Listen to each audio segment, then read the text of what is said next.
সোমবার ভোর ৬টা ভারী বৃষ্টিপাতে হঠাৎ করেই সিলেটের চামেলিবাগ এলাকায় পাহাড় ধসে চাপা পড়ে ৩টি আধাপাকা ঘর।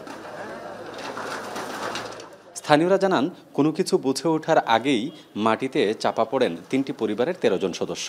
পরে খবর পেয়ে উদ্ধার অভিযান শুরু করে ফায়ার সার্ভিস। প্রায় ৬ ঘন্টার চেষ্টায় ১০ জনকে জীবিত উদ্ধার করে ফায়ার সার্ভিসের কর্মীরা।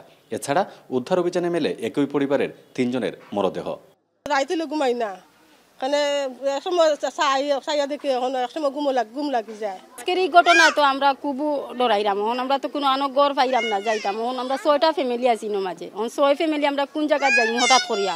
সকাল থাকি ঘুরি আর কোনো হানো জায়গা পাইয়ান না, গিয়া যাইতাম যেন আমরা ভাড়া দিয়া কোনো হানো আশ্রয় পাইয়ান না। সিলেট সিটি কর্পোরেশন বলছে, বৃষ্টি আসার আগে থেকেই পাহাড়ের পাদদেশে বসবাসকারীদের সতর্ক করা হয়েছিল, কিন্তু কেউ তা আমলে না নেয়ায় এই দুঃখজনক ঘটনা ঘটেছে। তবে ভবিষ্যতে যেন এ ধরনের ঘটনা না ঘটে সেজন্য কঠোর ব্যবস্থা নেওয়ার হুঁশিয়ারি দেন মেয়র। আমরা বারবার একটি মেসেজ দিচ্ছি সবাইকে, আমি দায়িত্ব নেওয়ার পর, যে পাহাড় কাটবেন না, পাহাড়ের তলা কাটবেন না। এটা কিন্তু কেউ শুনছে না। এই কারণগুলোতেই কিন্তু এই যে গড় বানানো, এইটাও কেয়ারফুলি বানাতে হবে। তো আমরা এটা জিরো টলারেন্সে যাব।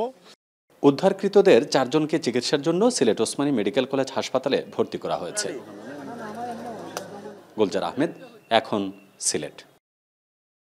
শিয়া বাটার, অ্যালোভেরা ও ভিটামিন ই সমৃদ্ধ লিলি বিউটি সোপ।